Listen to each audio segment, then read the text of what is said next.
दोस्तों, अगर आपके कंधों के आसपास बहुत ही ज़्यादा स्टिफनेस यानी कड़ापन है, कंधों में अमूमन दर्द रहता है, थोड़ा सा भी हाथ उठा लें या कि फिर कोई काम कर दें तो कंधों में कभी भी अचानक नसें जो हैं खिंच जाती हैं, फ्रोज़न शोल्डर की समस्या है, छाती के अराउंड बहुत ही ज़्यादा स्टिफनेस लगती है, बैक मसल्स बहुत ही ज़्यादा स्टिफ हैं, गर्दन के अराउंड बहुत ज़्यादा पेन होता है, काफ़ी देर तक एक जगह पर बैठ के काम करना पड़ता है, तो ये वीडियो डेफिनेटली आपके लिए है। लेकिन ये कंधों के अराउंड दर्द होता क्यों है, इससे किस तरीके से निजात पाई जा सकती है।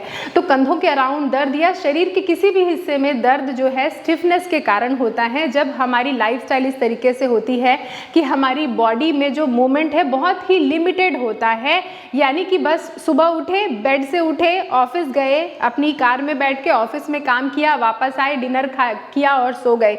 तो बॉडी की जो मूवमेंट है, रेंज ऑफ मोशन है, वो जितना कम होगा ना उतना ही ज़्यादा कड़ापन बढ़ता जाएगा, और जब कड़ापन बढ़ता जाएगा तो ब्लड सर्कुलेशन जो है वहाँ पर होगा नहीं अच्छी तरीके से, और कड़ापन और बढ़ने के कारण अगर कभी भी गलती से आपने ज़्यादा खिंचाव कर दिया या कि फिर बहुत ही ज़्यादा प्रेशर पड़ा उन मसल्स पे, तो वो मसल्स ऑलरेडी वीक होगी और फिर वो सबब बनता है कहीं ना कहीं दर्द का। तो चाहे गर्दन का दर्द, कंधों का दर्द, पीठ का दर्द, कमर का दर्द, ये सारे के सारे दर्द एक्सेसिव स्टिफनेस के कारण होते हैं, यानी कड़ेपन के कारण होते हैं। कड़ापन जितना कम होगा आपके शरीर में उतना ही आप हल्का महसूस करेंगे, उतना ही आपका जीवन जो है इन दर्द से छुट्टी पा चुका होगा। सबसे पहले अभ्यास के लिए दोनों पैरों के बीच में आपको कंफर्टेबल होकर फासला करके खड़ा हो जाना है, यानी लगभग 1 फुट का फासला, अपने कमर के जितना फासला करके खड़े हो जाना है। दोनों हाथों को इस तरीके से आपको आपके थाई के साथ इस तरीके से जोड़ लेना है, अलर्ट और सावधान। फिर उसके बाद आप जब अभ्यास करेंगे ना तो सांसों को भी सिंक्रोनाइज करके अभ्यास करेंगे। सांस लेंगे, दोनों हाथों को कंधे के लेवल तक उठाया और सांस छोड़ देंगे धीरे धीरे। ऐसे शुरू में अभ्यास बहुत आसान से, और हर एक अभ्यास को मैं 5 टाइम्स रिपीट करूँगी, और आपको ये सारे अभ्यास को कम से कम 10 से 12 बार रिपीट करना है इस तरीके से। सांस लेंगे, सांस छोड़ेंगे, सांस लेंगे, सांस छोड़ेंगे, और सांस लेंगे और सांस को छोड़ देंगे इस तरीके से। फिर उसके बाद आपने क्या करना है, दोनों हाथों को इस तरीके से छाती के सामने ऐसे जोड़ना है, ऐसे, और पैरों के बीच में उतना ही फासला रखे रहिएगा ताकि आप आराम से खड़े हो पाएं। ऐसे सांस लेंगे, दोनों हाथों को ऐसे इस तरीके से खोलेंगे, ठीक है। ऐसे सांस लेंगे, पूरा हाथ को खोलना है ऐसे जिससे कि छाती पूरी खुले, और सांस छोड़ेंगे, सांस लेंगे और सांस छोड़ेंगे ऐसे, hands in and out. 1 2 3 4 and 5 इस तरीके से। फिर दोनों हाथों को दोनों बॉडी के साइड में रख लेंगे। 2 अभ्यास हो गए। तीसरे अभ्यास के लिए दोनों हाथों को ऐसे साइड में रखिएगा, और फिर दोनों हाथों को उठाना है, और हाथ के जो नाखून है ना वो एक दूसरे से इस तरीके से ऐसे टच करना है, ऐसे इस तरीके से, और सांस को छोड़ देना है। सांस लेना है और सांस को छोड़ देना है, ऐसे सांस लेंगे और सांस को छोड़ देंगे। एक चीज़ का ध्यान रखिएगा, हथेलियों को मैंने थाई की तरफ रखा है, ऐसे बाहर नहीं रखा है, ऐसे रखा है, और जब हाथ उठाएंगे अभी भी हथेलियां जो हैं वो फ्लोर की तरफ है, ऐसे घुमाना नहीं है, यानी ऐसे नमस्ते नहीं बनाना है, बल्कि इनको नाखून जो है आपके नेल्स जो हैं वो एक दूसरे से टच करें, ऐसे ऐसे इस तरीके से। सांस लीजिए और सांस को छोड़ दीजिए, सांस लीजिए और सांस को छोड़ दीजिए। Inhale and exhale, inhale and exhale. तो इसका अभ्यास भी 10 से 12 बार कर लें। और फिर उसके बाद दूसरे अभ्यास के लिए आपने दोनों हाथों को इस तरीके से अपने चेस्ट के सामने जोड़ना है, एंड फिर उसके बाद डायगनली मूव करेंगे। सांस लेंगे, right palm goes up towards the ceiling, left palm goes down, and सांस को छोड़ देंगे। सांस लेंगे, पूरी छाती को ऐसे ओपन करेंगे और सांस को छोड़ देंगे। Inhale and exhale, inhale and exhale, inhale and exhale. Last 2 more and last 1 more. इस तरीके से ओपन करें, पूरी छाती ओपन करें, और फिर उसके बाद दोनों हाथों को जोड़ दें। अब left palm up, right palm down, ऐसे डायगनली मूव करना है। 1 2 3 4 and 5।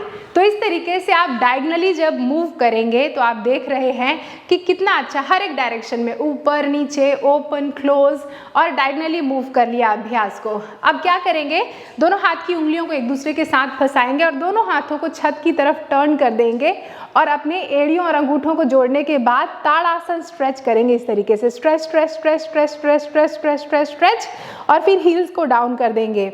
Again stretch your palms up towards the ceiling, stretch stretch stretch stretch stretch stretch stretch and heels down. इसका भी अभ्यास कम से कम 5 से 7 बार कर लें। सांस लें, stretch stretch stretch stretch stretch stretch stretch, and फिर उसके बाद heels down. 2 more times, inhale, heels up up up up up and heels down. 1 more time, heels up up up up up up up up up and heels down। इस तरीके से तो कंधों के आसपास बहुत ही ज़्यादा रिलैक्सेशन महसूस करेंगे आप। अब हम क्या करेंगे, दोनों हाथों को ऐसे टी की पोजीशन पे फिर से लेके आएंगे और फिर उनके बाद इनको 360 डिग्री घुमाएंगे ऐसे। 1, अगर आपके कंधे में ऑलरेडी दर्द है तो फिर इस प्रैक्टिस को आप स्किप कर सकते हैं इस तरीके से। 1 2 3 4, अभी साथ साथ घुमा रहे हैं, फिर ऑल्टरनेट घुमाएंगे ऐसे, शोल्डर रोटेशन, और फिर इसके बाद ऑपोजिट ऐसे। 1 2 3 4 एंड 5। 360 डिग्री रोटेट करने के बाद अब ऑल्टरनेट मूव करते हैं। तो आप दाहिने हाथ को ऐसे आगे रखिए, बाएं हाथ को ऐसे पीछे रखिए इस तरीके से, और स्विमिंग करेंगे कैसे, ऐसे। 1 2 3 4 एंड 5। फॉरवर्ड स्विमिंग हो गई, अब बैकवर्ड स्विमिंग करेंगे ऐसे। 1 2 3 4 एंड 5। इस तरीके से अभ्यास करने के बाद शोल्डर्स बहुत अच्छी तरीके से ओपन हो गए हैं। अब हम क्या करेंगे, थोड़ा सा शोल्डर्स की स्ट्रेचिंग करेंगे। दोनों हाथ की उंगलियों को इस तरीके से फंसा लें ऐसे, इस तरीके से। Now turn your palms out out out out out out out, और इस तरीके से आगे की तरफ खींचें। ऐसे बॉडी को ना खींचने दें, लेकिन बॉडी को स्टेबल रखें, सिर्फ हाथ को खींचने दें आगे की तरफ, ऐसे होल्ड करें। 1 2 3 4 एंड 5, और फिर उसके बाद दोनों हाथों को ऐसे आप बॉडी के पीछे एक दूसरे के साथ जोड़ें और उंगलियों को फंसा लें ऐसे। उंगलियों को फंसाने के बाद शोल्डर्स को रोल बैक करें और दोनों हाथों को पीछे की तरफ ऐसे खोलते जाएं खोलते जाएं खोलते जाएं, और हो सके तो ऐसे सीलिंग की तरफ देखें जिससे चेस्ट और ओपन हो और कंधे और खींचे। Stretch stretch stretch stretch stretch, और फिर उसके बाद रिलैक्स कर दें। आइए अभ्यास करते हैं अर्धकटी चक्रासन का। अपनी एड़ी और अंगूठों को जोड़ लिया, इस तरीके से मैट पर खड़े हो गए हैं। फिर उसके बाद अपने लेफ्ट पाम को थाई के पास इस तरीके से जुड़ा हुआ रहने दें, और फिर उसके बाद आपके राइट बाइसेप को कान के पास लेके आएं और हाथ को छत की तरफ खींचे ऐसे, खींचे खींचे खींचे खींचे, और फिर उसके बाद ऐसे लेफ्ट साइड आप बेंड हो जाएं बेंड हो जाएं बेंड हो जाएं, और चेहरे को घुमा दें छत की तरफ। होल्ड करें। 1 2 3 4 5 6 7 8 9 10। फिर उसके बाद सेंटर पे आएं और फिर धीरे से हाथ को अपने राइट पाम को अपने राइट थाई से जोड़ दें।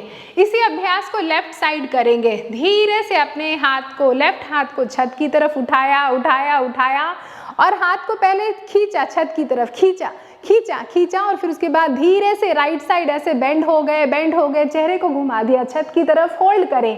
1 2 3 4 5 6 7 8 9 एंड 10। तो इतना मात्र अभ्यास जब आप अर्धकटी चक्रासन का करते हैं तो आपके कंधे के साथ साथ आपकी राइट साइड की बॉडी और लेफ्ट साइड की बॉडी दोनों एक्टिवेट होगी, और साथ ही इस अभ्यास से आपकी रीढ़ की हड्डी पर इसका बहुत पॉजिटिव इफेक्ट मिलेगा। रीढ़ की हड्डी भी लचीली होगी, यानी बैक पेन से भी ओवरकम होने में बहुत मदद मिलेगा। और साथ ही इस अभ्यास से आपका तंत्रिका तंत्र जो है वो भी मजबूत होगा। इस तरीके से बस इतना अभ्यास 3 to 5 टाइम्स ऐसे कर लेना है, right side and left side both. और साथ ही इस अभ्यास से आपकी पाचन क्रिया भी बहुत अच्छी हो जाती है ऐसे। एंड फिर उसके बाद रिलीज कर दें।